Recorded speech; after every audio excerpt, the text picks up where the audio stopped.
첫 번째 이야기, 선임의 휴대폰 덕분에 목숨 건진 말년병장. 본 이야기는 구독자 중 한 분인 강혜님께서 보내주신 소중한 사연을 실화 93%, 구라 7%를 적절히 섞어 제작한 영상입니다. 사연 보내주신 강혜님 진심으로 감사드립니다. 소중한 구독자분의 사연이니만큼 무례한 댓글은 지양해주시길 부탁드립니다. 내 이름은 안강혜, 2000땡년군번으로 서울 한복판에 위치한 부대에서 복무했다. 서울이지만 놀랍게도 우리 부대에는 PX가 없어 황금마차를 기다렸고 4개월씩 전방의 GOP처럼 산 위에 철책 근무에 투입됐다. 날씨가 유독 좋은 날 근무서면 서울시 전체가 한눈에 들어왔던 기억이 난다. 이등병 시절 저녁 한 달 남은 고참의 관물대를 정리하던 중 우연히 핸드폰을 발견했다. 아마도 말년 고참이 근무 중 몰래 가지고 나가 핸드폰 게임을 했던 모양이다. 지금이야 일과 시간 외에 스마트폰을 쓰는 게 당연한 시대지만 당시에는 감히 상상도 할 수 없었던 때라 적잖이 놀랐더랬다. 시간은 흘러 병장을 달고 분대장이 된 후 철책 근무에 투입됐다. 우리 소대는 20명 정도 되는 작은 소대. 나 포함 우리 동기가 5명이기에 짬 먹고 나니 힘이 무진장 세졌다. 내 동기들을 소개하자면 1분대 A, 전형적인 테토남으로 당근과 채찍을 적절히 잘 쓰는 유능한 동기. 2분대 나, 그냥 중간만 가자는 생각으로 군생활했고 다른 건 몰라도 친화력 하나만은 좋았다. 3분대 B, 착해도 너무 착해 빠진 좋은 녀석. 4분대 C, 나보다 형으로 덩치도 크고 어른스러웠다. 5P분대 D는 까칠하고 본인 잘난 맛에 사는 녀석이었지만 군생활은 참 잘하는 녀석이었다. 그 누구의 눈치도 볼 필요 없었던 나는 문득 이등병 시절 말년병장의 핸드폰이 생각났다. 그래서 감히 그 말년고참처럼 나 역시 핸드폰을 부대로 반입할 계획을 세우게 되는데, 동기에게 듣기로 예전 선임 중 철책 너머로 배달을 시켜서 먹었던 적이 있다고 들었었고 나 역시 철책 중 몇 군데 포인트를 알고 있었다. 그래서 누나에게 전화해 시간과 장소를 알려주었고 새벽 택시를 타고 온 누나에게 핸드폰과 충전기를 전달받았다. 그렇게 나는 핸드폰을 소지하게 되었고 근무 나가면 핸드폰 게임을 한다든지 후임들 전화도 시켜주며 나름 말년의 위험한 일탈을 즐겼다. 또한 몰래 피자와 짜장면도 주문해서 먹었는데 가게 사장님께 전화드릴 때 우리는 군인이라서 몰래 배달받아야 한다고 말씀드렸고 배달 기사분과 통화하며 돈을 돌멩이에 묶어서 수류탄 투척하듯 오토바이 쪽으로 던졌다. 그러면 일회용 용기에 든 짜장면 꾸러미를 우리 쪽으로 던져주는 식. 피자도 마찬가지. 몰래 먹는 맛은 뭐 말할 것도 없이 최고였다. 저녁까지 한 달 반 정도 남았을 무렵 신병 2명이 들어왔다. 한 명은 강윤석, 그리고 또 다른 한 명은 고봉팔. 딱 봐도 심상치 않은 아우라를 풍기는 신병이었다. 최초 고봉팔은 당근과 채찍을 잘하는 1분대장 A 밑으로 들어갔다. 신병 대기 기간이 끝나고 A와 함께 근무를 며칠 나갔는데 도저히 안되겠다 싶었던 A는 우리 동기들을 모았다. 그 이유는 이 고봉팔이 근무를 나가자마자 울기 시작했다는 것. 2시간마다 밀어내기로 3개 초소를 근무하는 방식이라 총 6시간 근무를 서야 하는데 장장 5시간을 울었다고 한다. 갈궜냐고 물어보니 갈구긴 했지만 일반적인 수준이라고 말하는 A. 와, 그렇다고 5시간을 울다니. 누구 밑으로 보낼 건지 얘기하던 중 결국 3분대장 B에게 맡겨진 고봉팔. B는 앞서 말했듯 온순하고 착했기에 갈구거나 하지 않는 타입이라 잘 지낼 거로 생각했다. 그렇게 몇 주 정도 지났을까 3분대장 B조차 툭하면 울기만 해서 감당할 수 없다고 포기. 4분대로 보내자니 고봉팔의 동기인 강윤석을 데리고 있어서 안되고 D가 있는 5P분대는 자리가 꽉 차 있어서 불가능.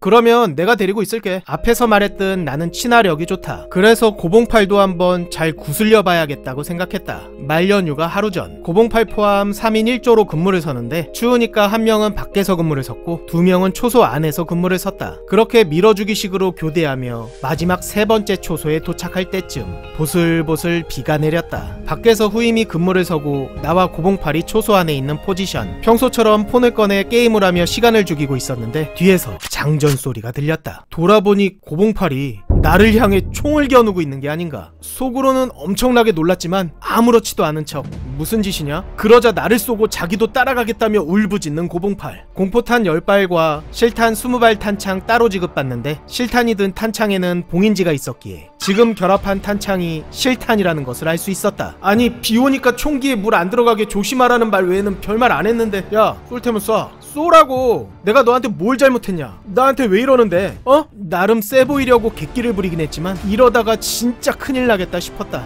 상황이 다급하게 돌아가자 문득 엄마 목소리가 듣고 싶었다.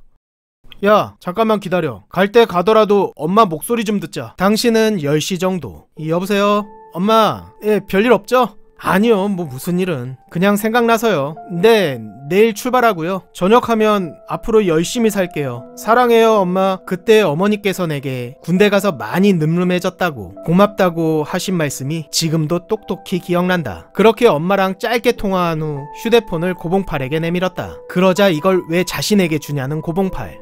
너도 나 따라갈 거라며. 너도 엄마에게 마지막 인사라도 해야 할 거 아니야. 그러자 떨리는 손으로 총을 내려놓는 고봉팔. 내게 잘못했다고 연신 사과하며 서럽게 울어댔다. 만약 선임의 폰을 보지 못했다면 반입할 생각도 못했을 텐데, 아이러니하게도 나는 폰 때문에 산 것 같다. 근무 시간이 끝난 뒤 아침, 상황실로 올라가 새벽에 벌어진 상황에 대해 보고서를 작성한 후 말년 휴가를 떠났다. 당연히 휴대폰 이야기는 적지 않았다. 휴가 복귀 후 나는 전역했고 고봉팔은 별다른 징계 없이 근무했던 것으로 기억한다. 당시 소원수리 같은 것들은 부대 자체 안에서 짬시켰기에 이 사건도 그냥 짬시킨 듯 몇 달 후 부대에 전화했을 때 고봉팔에 대해서 들었는데 근무 나가서 후임 괴롭히고 잠을 자거나 담배를 피우는 등 사고를 많이 쳤다고 했다. 그리고 결정적으로 근무 중 휴대폰 하다가 걸려서 영창행, 결국 전출을 갔다고. 1년쯤 지났을까 내 싸이월드에 강혜씨 안녕? 이라고 글을 남긴 고봉팔. 나는 보자마자 즉시 지워버렸다.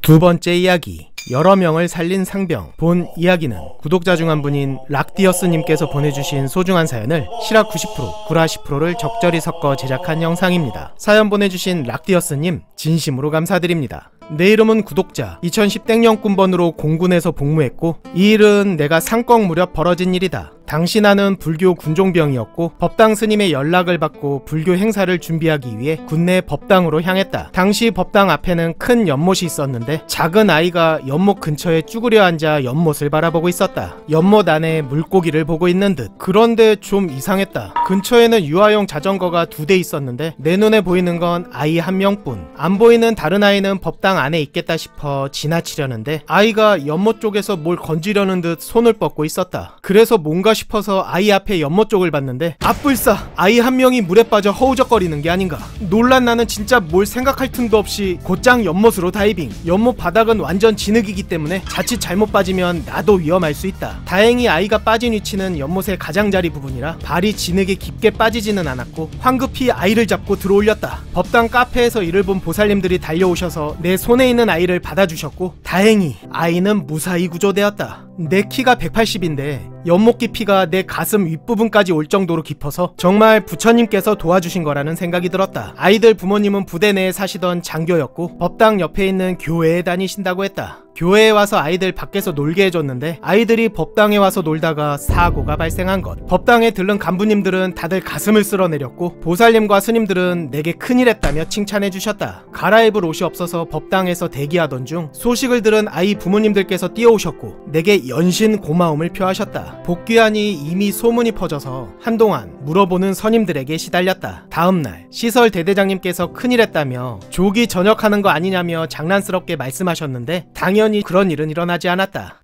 실제로 우리 법당 앞에는 단장님이 지내시는 건물이 있어서 만일 최악의 상황이 벌어졌다면 우리 부대는 진짜 큰일 났을 것이다. 그 후에도 아이 부모님께 연락이 와서 밥 사주신다고 하셨는데 보는 눈들이 많아서 부담스러워 거절했고 다음날에는 감사의 표시로 선물을 주셨다. 그렇게 일이 잘 마무리된 줄 알았는데 며칠 후 시설대대 병사들이 연못 물 빼는 작업에 돌입했다. 일단 펌프로 물을 빼고 3-4일 정도 바가지로 진흙을 퍼냈는데 한여름에 무리해서인지 일사병으로 인해 4명 정도 쓰러졌다고 들었다. 얼마 후 본부에서 단장님께서 직접 나를 불러 표창장을 주셨고 나는 포상휴가 2일을 받았다. 당시 그 아이가 별일 없이 건강하게 잘 자랐으면 좋겠다.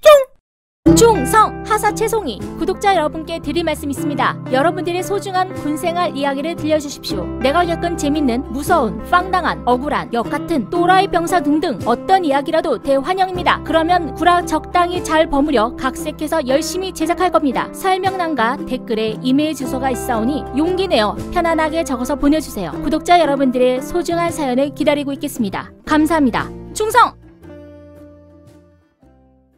드디어 18년 만에 10년지가 완결됐습니다. 정지혁 병장의 고등학교 시절 그리고 정지혁 이병은 과연 어떤 모습이었을지, 최원일과 정지혁은 왜 원수가 되었는지, 짱고는 왜 김창우를 좋아하게 됐는지, 왜 정지혁은 김창우를 그토록 갈구는지, 김창우는 어떤 고문간 짓을 했는지, 말년들은 과연 제대할 수 있을 것인지 그리고 666 부대는 어떻게 탄생했는지, 여러분들이 궁금해하셨던 모든 떡밥들을 풀었습니다. 카카오 페이지에서 5인용 또는 666을 검색하세요. 감사합니다.